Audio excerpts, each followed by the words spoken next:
Au cœur du quartier de la Paillade, je vous souhaite la bienvenue pour ce temps de culte. Après l'ouverture depuis le jardin de la Margelle et son petit figuier derrière moi, je poursuivrai le culte à l'intérieur, dans le temple vide de la Margelle, mais pour des questions pratiques.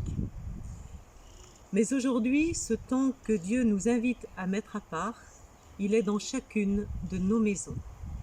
Car là où 2 ou 3 sont réunis en mon nom, a dit Jésus, je suis au milieu d'eux. Et cela, c'est aussi un maintenant. Alors évidemment, pas besoin de vous redire pourquoi ce culte sera un peu spécial et qu'il m'est quand même bien étrange de parler sans vos visages en direct. Quoi que vous ayez fait, quoi que vous n'ayez pas fait, vous avez accès à la grâce et à l'amour de Dieu. Seigneur, merci pour ton invitation. Prépare nos cœurs. Prépare nos cœurs pour que, même à distance les uns des autres, nous vivions en communauté ce temps où tu nous donnes rendez-vous avec ta parole.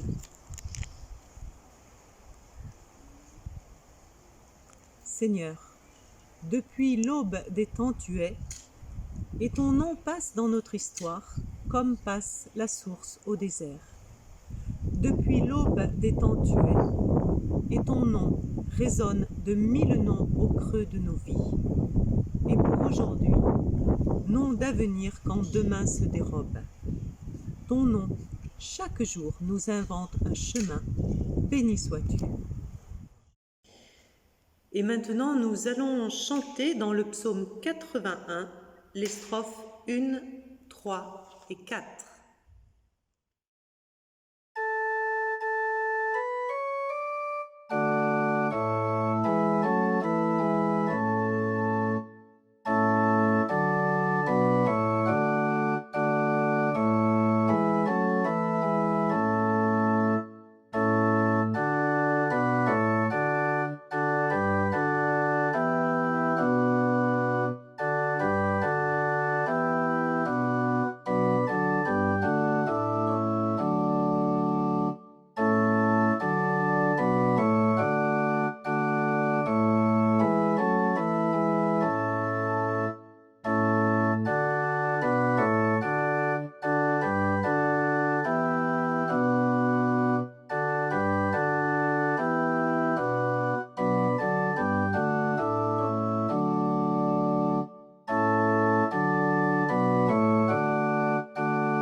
Je nous invite maintenant à déposer devant Dieu nos fragilités et nos défaillances.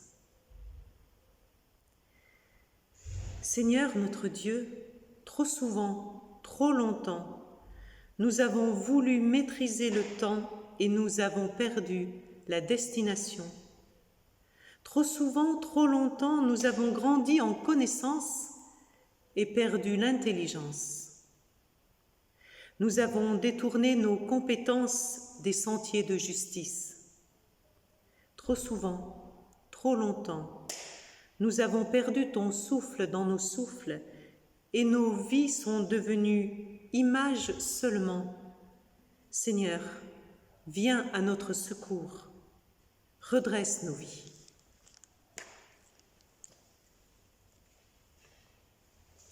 Dieu entend notre appel, il vient nous libérer et il nous dit « Je viens planter mon temps au milieu de vos plaints.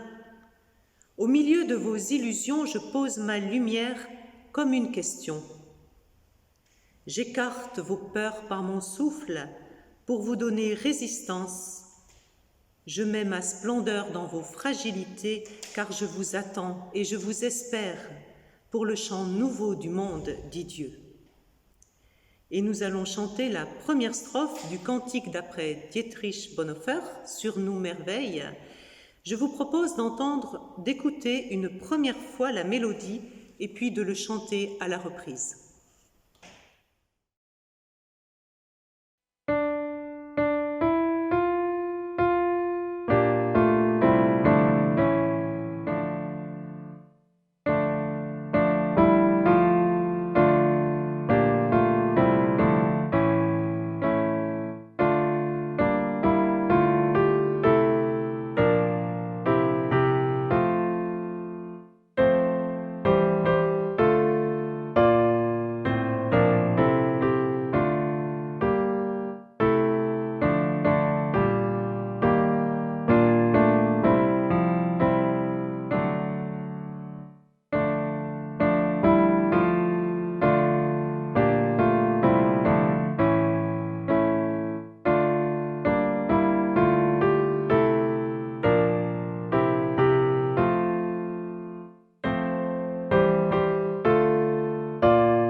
Je nous invite à la prière. Seigneur, à travers les Écritures, tu nous donnes rendez-vous avec le passage de ta parole. Par ton esprit maintenant, fais que notre être tout entier attende ta parole, comme le veilleur attend l'aube du jour. Amen.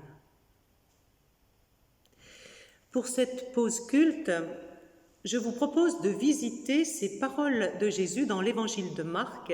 C'est juste avant le début de sa passion. Ce sont des paroles qui parlent de vigilance et aussi de printemps, avec les jeunes pousses aux branches des figuiers. C'est dans le chapitre 13 de l'Évangile selon Marc, les versets 28 à 37. Ces paroles de Jésus que l'on va entendre font suite à une série d'avertissements, de mauvaises nouvelles, mais aussi d'appels à la lucidité. Après une invitation à booster notre courage avec des prophéties cosmiques, mais qui ne donnent pas grand-chose comme rendez-vous dans l'immédiat, Jésus nous renvoie au printemps de la terre, au présent. Écoutons.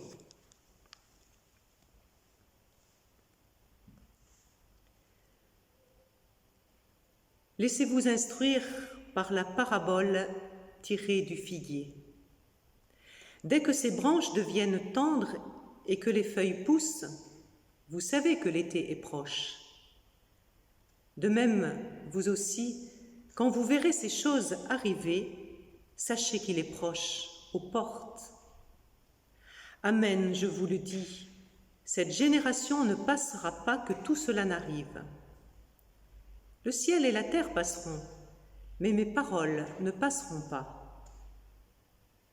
Pour ce qui est du jour ou de l'heure, personne ne les connaît, pas même les anges du ciel, pas même le Fils, mais le Père seul. Prenez garde, restez éveillés, car vous ne savez pas quand ce sera le moment. Il en sera comme d'un homme qui, partant en voyage, laisse sa maison, donne autorité à ses serviteurs, à chacun sa tâche, et commande au gardien de la porte de veiller. Veillez donc, car vous ne savez pas quand viendra le maître de la maison, le soir ou au milieu de la nuit, ou au chant du coq ou au matin. Craignez qu'il n'arrive à l'improviste et ne vous trouve endormis. Ce que je vous dis, je le dis à tous, veillez.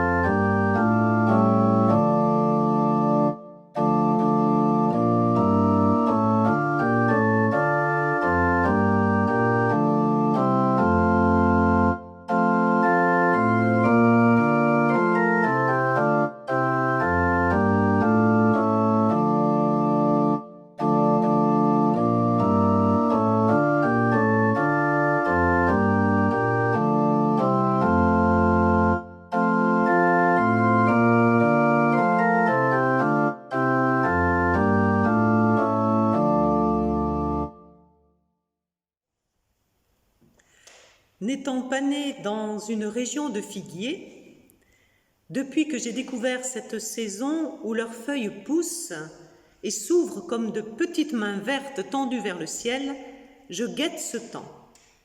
Et ce temps ne dure pas. Ce temps des feuilles où les fruits sont seulement promesses, ce temps de l'entre-deux, ce temps où les branches de figuier dansent, là où l'arbre est sorti de terre, parce qu'il faut reconnaître, le figuier, c'est un champion de l'adaptation. Parfois, ces branches sont comme des chandeliers un peu fous qui vont embrasser la terre pour se relever vers le ciel. Souvent, le plus souvent, ces branches s'élancent énergiques, emportant nos regards vers le haut. Sans compter l'odeur des feuilles, qui n'est pas celle des fruits. De nombreux figuiers balisent le chemin à côté de la rivière de la Mosson, et j'aime aller saluer les figuiers, comme je dis. Je suis particulièrement ces jours-ci pleine de gratitude pour ces figuiers qui sont juste au bord de chez moi. Et pour ce petit figuier qui est au milieu du jardin de la Margelle. Et pendant ce temps de culte, j'aimerais partager avec vous cette bénédiction de se laisser instruire par un figuier en le regardant. Du figuier, apprenez la parabole, nous dit Jésus. Laissez-vous instruire. Alors, laissons-nous instruire. Laissons-nous faire. Parce qu'ensuite, Jésus nous dira de faire. Il nous donnera un ordre, un impératif. Veillez. Veillez comme veillent les jeunes branches de figuier. Le figuier, au printemps, devient parabole au milieu d'un temps de chaos, d'oppression, de bouleversement en tout genre, qui nous est décrit juste avant par Jésus. Je vous invite chez vous à reprendre vos Bibles et à relire tout ce chapitre 13 de l'Évangile de Marc. Donc, juste avant le figuier comme parabole, Jésus énumère des détresses et des épreuves. Elles sont nombreuses, elles sont compliquées, elles sont mondialisées et elles révèlent des tas de dysfonctionnements dans les relations humaines. Il n'y manque que la pandémie d'un virus. On y sent l'invasion de la peur. On entend aussi des effondrements successifs auxquels on n'était pas préparé, ou alors qu'on ne s'était pas préparé à ces effondrements. Et au sommet de la crise, la confusion arrive avec les pseudo-Christ ou les pseudo-prophètes qui peuvent égarer même ceux qui croient, nous dit Jésus. Qu'est-ce qu'ils annoncent, ces pseudo-Christ ou ces pseudo-prophètes? Eh bien, on ne sait pas. En tout cas, le Christ, le nôtre qu'on appelle Jésus, n'annonce pas que demain tout ira mieux comme par enchantement. Non. Mais il annonce que quelque chose vient, que quelque chose même est déjà là, à l'œuvre, au milieu de ces effondrements et de ces violences.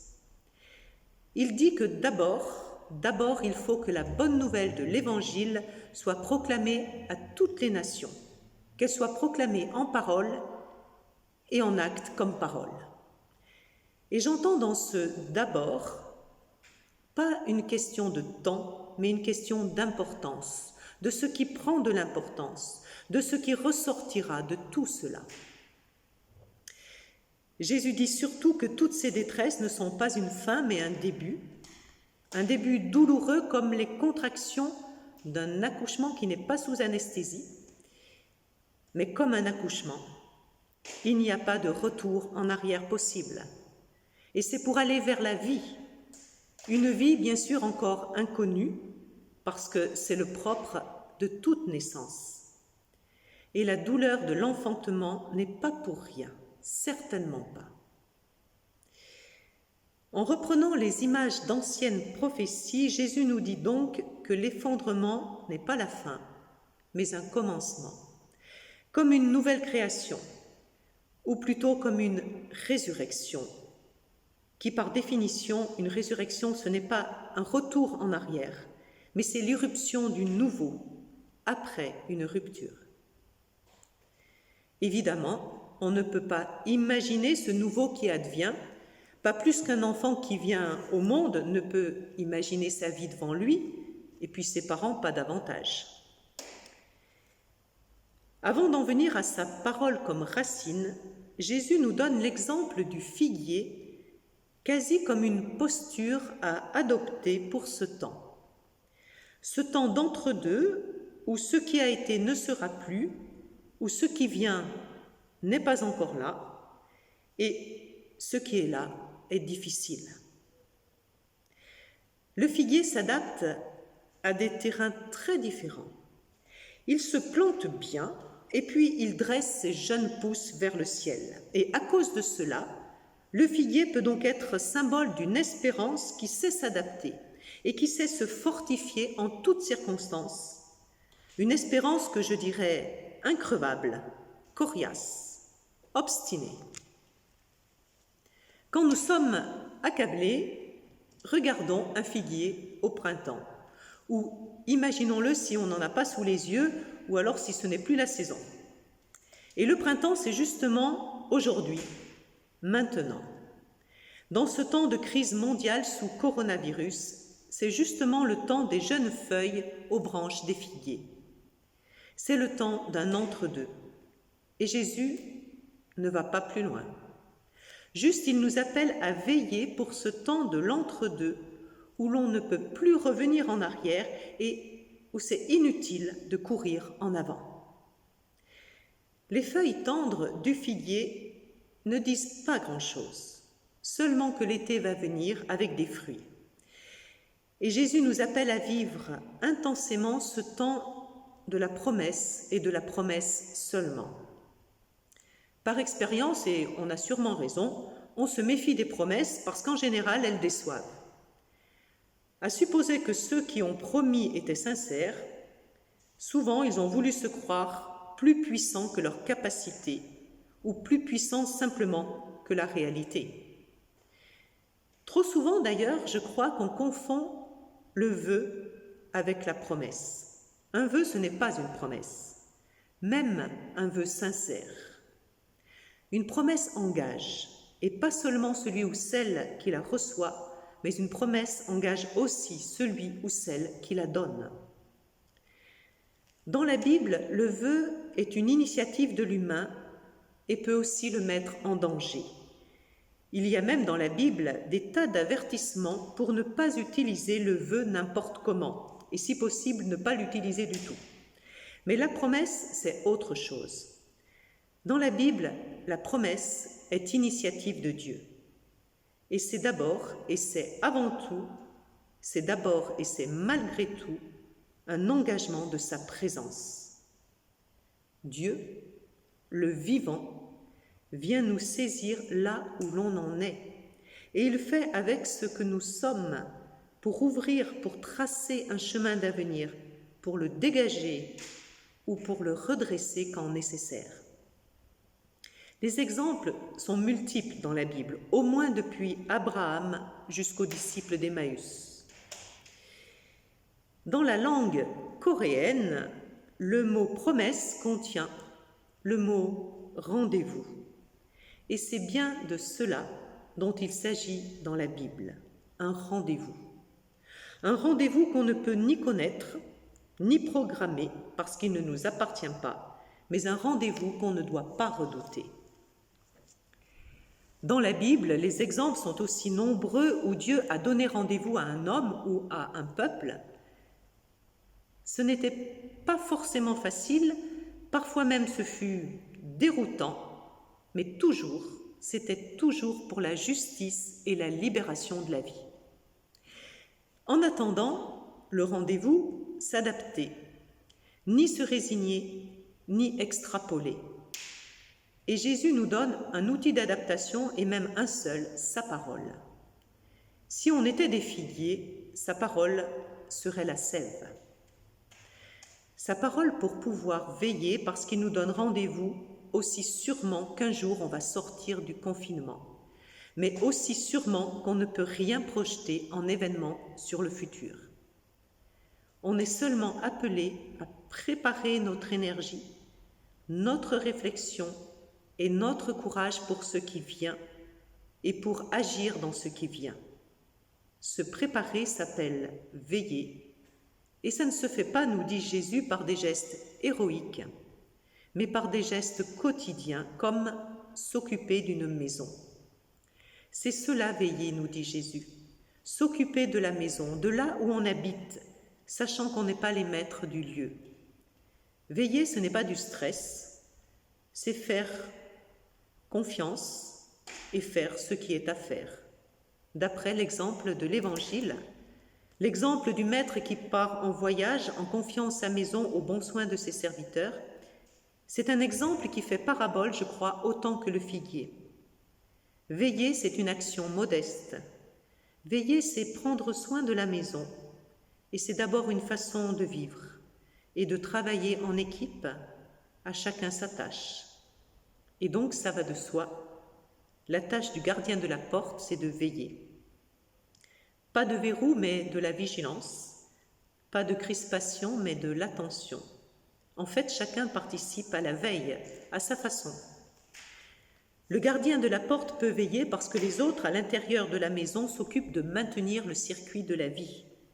Et ceux à l'intérieur de la maison ont besoin du veilleur pour travailler en sécurité, sans crainte, et pour adapter leurs tâches à ce que le veilleur distingue, repère, annonce. Dans cet exemple de Jésus, bien sûr, la maison, c'est plus large que le chez-soi. C'est le chez-nous, celui du monde. C'est la maison commune, une maison qui dépasse le confinement de chez-soi. Aujourd'hui, pendant le coronavirus, il nous est demandé de veiller, de prendre soin de nos gestes quotidiens qui peuvent avoir des conséquences sur la maison commune, sur tous ceux qui habitent cette maison.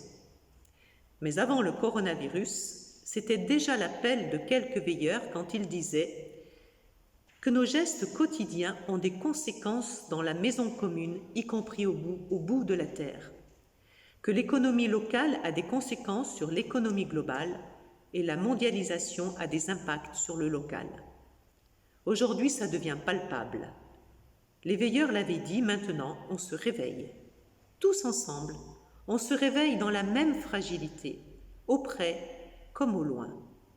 La nouveauté, c'est dans ce tous ensemble, au même moment, dans la même fragilité. Et ce temps sous virus nous réveille non seulement sur notre fragilité, mais aussi sur tous les dysfonctionnements sociaux qui, au pire, étaient maquillés par des discours intelligents, au mieux s'enquistaient dans des débats sans résolution. Dans sa parabole, Jésus dit que veiller, ce n'est pas un appel à l'insomnie, ce n'est pas ne plus dormir, mais c'est un appel à ne pas nous endormir, à nous appesantir.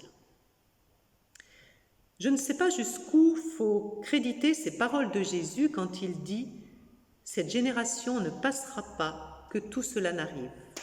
Le ciel et la terre passeront, mes paroles ne passeront pas. » Je crois que c'est une parole apocalyptique, dans le sens premier du mot qui veut dire révélation, pas une parole catastrophique. Cette parole de Jésus, d'ailleurs, ne peut être dite et comprise que dans un présent. Sûrement chaque génération peut la prendre pour elle dans son présent, nous aussi maintenant. Et ce n'est pas non plus une parole pour quelques élus. Ce que je vous dis, je le dis à tous, dit Jésus. Veillez. Si la maison tout entière s'organise pour veiller, alors quand le nouveau viendra, on ne sera pas surpris, comme on a pu l'être par la catastrophe. On sera prêt à habiter ce nouveau. On sera disponible et plein d'élan pour cette nouvelle façon de vivre entre nous, avec Dieu, en habitant notre monde. En attendant, pour tenir simplement, regardons bien comment s'ouvrent les jeunes feuilles au figuier. Amen. Je vous propose maintenant de chanter le cantique « Ô Seigneur, Maître du temps », les strophes 1 et 3.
Seigneur, Prince innocent, viens et vois l'homme insolent qui détruit à petit feu la terre.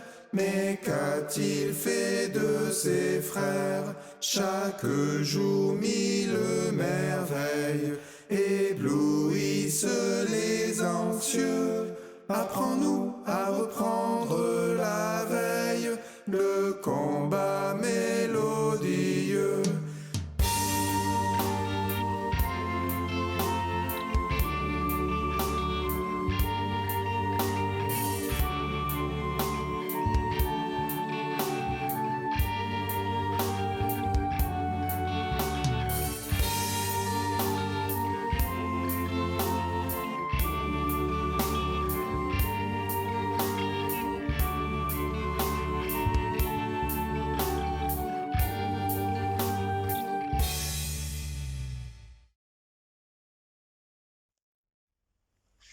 Avant de nous quitter pour aujourd'hui, je nous invite à unir nos espérances dans cette prière d'intercession.